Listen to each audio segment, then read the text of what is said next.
அருமையான ஒரு வார்த்தை. ஆபிரகாமிடத்தில் இருந்த நற்குணம் அவன் பாட அனுபவிக்கும் பொழுது தன் சொந்தங்களோடும் வந்தவர்களோடும் எவ்வளவு அழகாக தீர்மானித்தான். அந்த தீர்மானம் அவனை ஆசீர்வதித்தது. ஆசைப்பட்டவன் லோத்து, ஆனாலும் எல்லாவற்றிலும் வறண்ட நிலத்தை நீரோடையாய் மாற்ற முடியுகிற தேவனை நம்பி தாவீது ஆசீர்வதிக்கப்பட்டான். 13ஆம் அதிகாரத்திலே 9வது வசனம் ஆதியாகமத்திலே பாருங்கள். இந்த தேசமெல்லாம் உனக்கு முன்பாக இருக்கிறது அல்லவா? நீ என்னை விட்டு பிரிந்து போகலாம். நீ இடதுபுறம் போனால் நான் வலதுபுறம் போகிறேன், நீ வலதுபுறம் போனால் நான் இடதுபுறம் போகிறேன் என்றான்.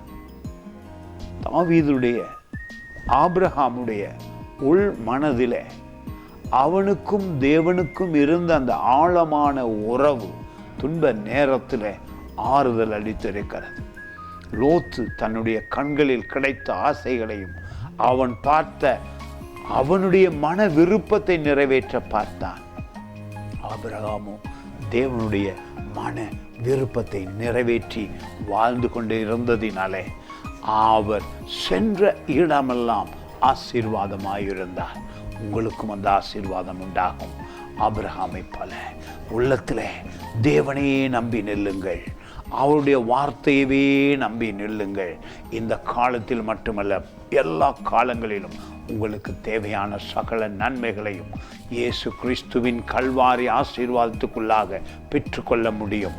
சாபங்களை நீக்கினவர் உங்களை ஆசீர்வதித்திருக்கிறார். தன் காயங்களால் உங்களை சுகமாக்கி இருக்கிறார். அவமானத்திலிருந்து உங்களை விடுவித்து இருக்கிறார்.